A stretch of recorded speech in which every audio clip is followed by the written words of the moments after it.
कहते हैं कुछ जन्म साधारण नहीं होते, वे धरती पर किसी खास मकसद से आते हैं। राजापुर गांव में आत्माराम दुबे और हुलसी देवी के घर एक ऐसा ही अद्भुत बालक जन्म लेने वाला था।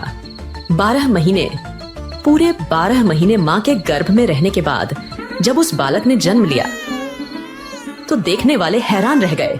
अरे ये क्या कौतुक है, जन्म के साथ ही 32 दांत। मैंने अपनी पूरी जिंदगी में ऐसा बालक नहीं देखा। और इससे भी बड़ा आश्चर्य तब हुआ जब जन्म लेते ही उस बालक के मुख से पहला शब्द निकला, राम। राम। इस नाम बोलने पर इस बालक का नाम राम बोला पड़ा, जिसे दुनिया ने आगे चलकर गोस्वामी तुलसीदास के नाम से जाना। विधि के विधान से जन्म के कुछ ही समय बाद माता पिता और उन्हें पालने वाली दाई का साया उनके सिर से उठ गया। गुरु नर हरिदास ने इस राम बोला बालक का पालन पोषण किया। समय अपनी गति से चलता रहा। तुलसी का विवाह हुआ परम रूपवती और गुणवती रत्नावली से। रत्नावली क्या आई, मानो तुलसी के जीवन में बाहर आ गई। तुलसी रत्नावली के प्रेम में ऐसे डूबे कि उन्हें दुनिया जहान की सुध ही न रहती। रत्ना, तुम ही मेरा संसार हो, तुम्हारे बिना एक पल भी कैसे कटेगा। तुलसी का प्रेम कम, आसक्ति अधिक थी। वे एक क्षण भी रत्ना को अपनी आंखों से ओझल नहीं होने देना चाहते थे। एक बार रत्नावली अपने मायके गई। इधर तुलसी का मन बेचैन हो उठा। विरह की अग्नि ऐसी धधकी कि उन्होंने आव देखा न ताव और उस तूफानी रात में ही ससुराल की ओर चल पड़े। तुलसीदास तूफान में भीगते हुए जल्दी जल्दी चलते हुए रत्नावली के घर पहुंचते हैं। दरवाजा खटखटाते हैं, कोई आवाज नहीं। रत्ना, रत्ना, दरवाजा खोलो, मैं आ गया हूँ। जब कोई उत्तर नहीं मिला तो प्रेम में अंधे तुलसी को एक उपाय सूझा। उन्हें दीवार के सहारे कुछ लटकता हुआ दिखा। अंधेरे में तुलसीदास को एक मोटी रस्सी जैसी चीज दिखती है, जिसे पकड़कर वे दीवार पर चढ़ना शुरू करते हैं। ऊपर पहुंचकर खिड़की से अंदर कूदते हैं। रत्नावली उन्हें देखकर चौंक जाती है। स्वामी, आप इस समय और इस तरह, क्या आपको तनिक भी लोकलाज का भय नहीं? ये क्या पागलपन है? रत्ना, मैं तुम्हारे बिना एक पल भी नहीं रह सकता। तुम्हारी याद मुझे खींच लाई। याद या आपकी ये अंधी आसक्ति? सांप की ओर इशारा करती है, जो अब स्पष्ट दिख रहा है कि वो रस्सी नहीं, एक मोटा काला सांप था, जिससे तुलसी लटककर ऊपर आए थे। देखिए, प्रेम में इतने अंधे हो गए कि सांप को रस्सी समझ बैठे।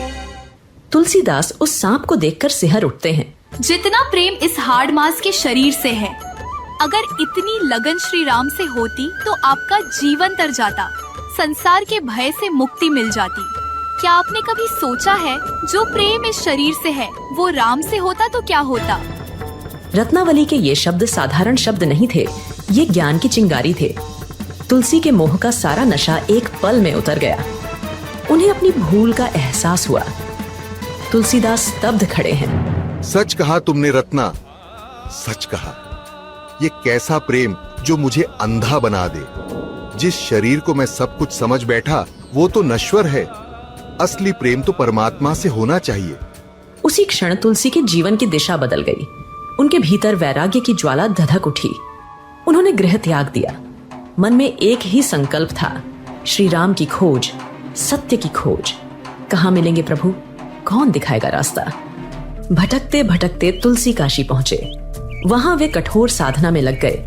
लोग उन्हें एक अजीब सी धुन में देखते। वे रोजाना एक पुराने सूखे पेड़ की जड़ में जल डालते थे।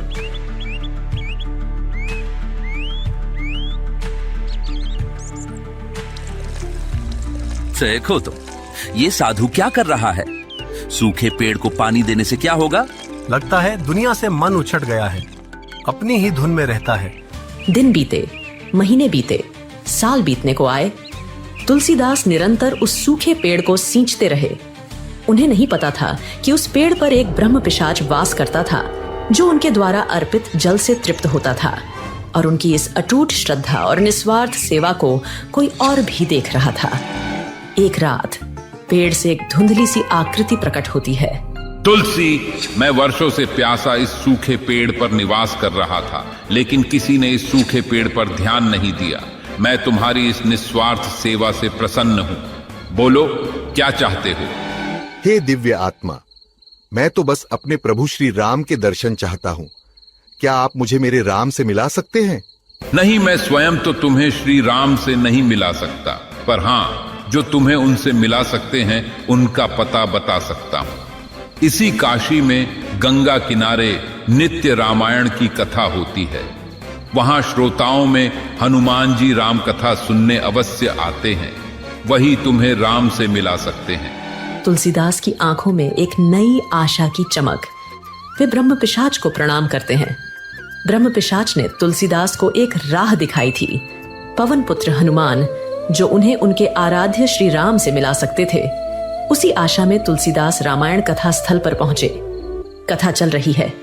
उनकी आंखें बेचैनी से हर चेहरे को टटोल रही हैं, उस विशेष व्यक्ति की तलाश में।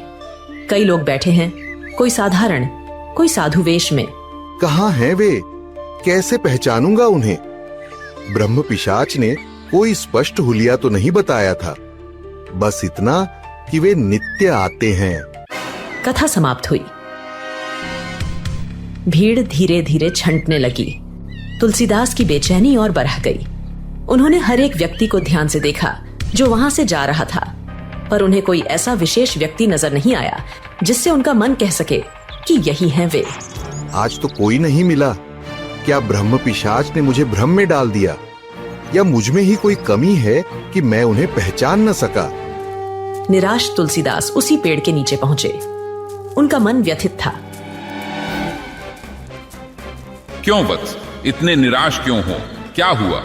हे ब्रह्म पिशाच, मैं गया था कथा स्थल पर मैं उन्हें पहचान नहीं पाया। वहां तो अनेक लोग थे, कैसे जानूं कि कौन है भक्तराज हनुमान? धैर्य रखो तुलसी।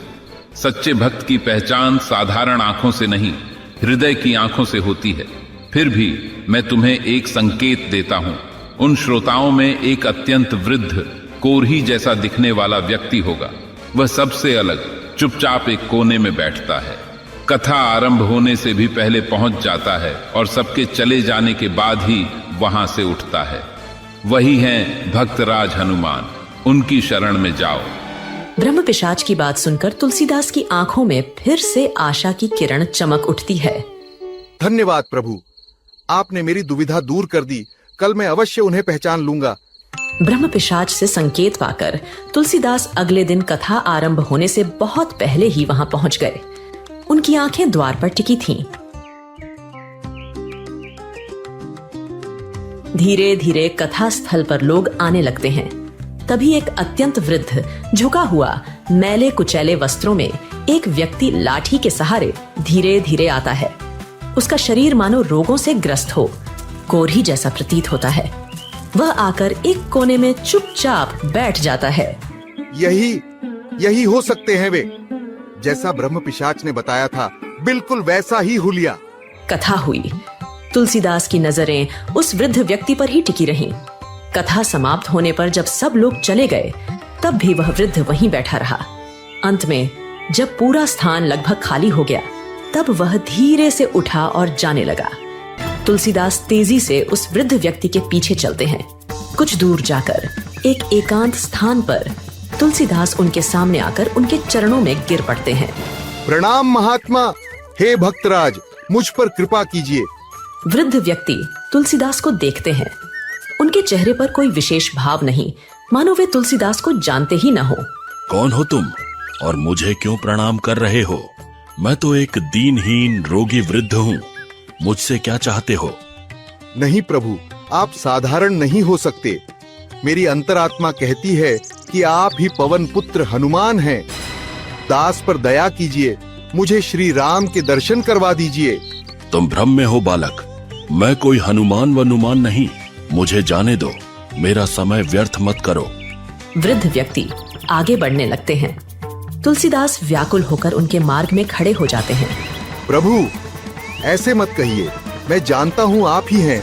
यदि आप मुझे निराश करेंगे तो मेरा जीवन ही व्यर्थ हो जाएगा।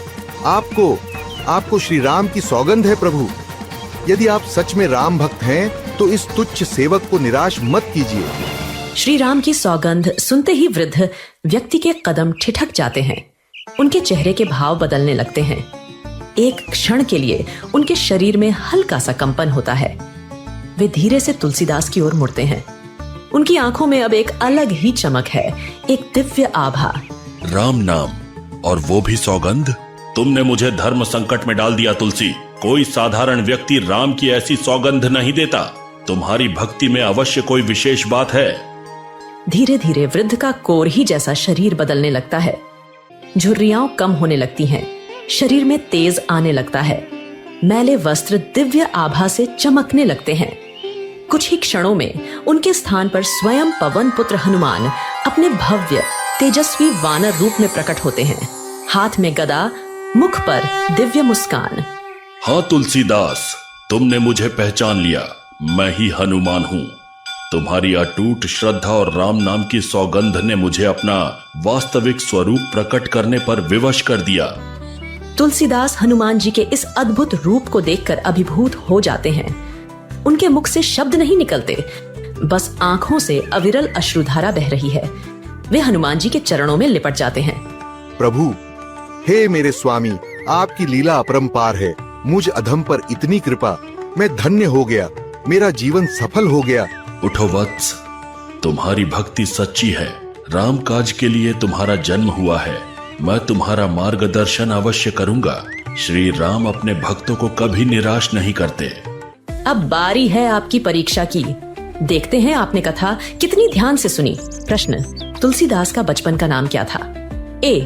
तुलसीराम, बी. रामदास, सी. राम बोला, डी. आत्मानंद।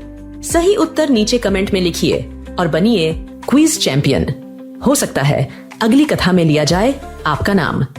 दोस्तों, हिंदू धर्म की इन अनमोल कथाओं को आप तक पहुंचाने के हमारे इस प्रयास में आप कई तरह से हमारा साथ दे सकते हैं। अगर आप नियमित रूप से हमारी मदद करना चाहते हैं तो मात्र हर महीने 29 रुपए की सदस्यता लेकर हमारे साथी बन सकते हैं।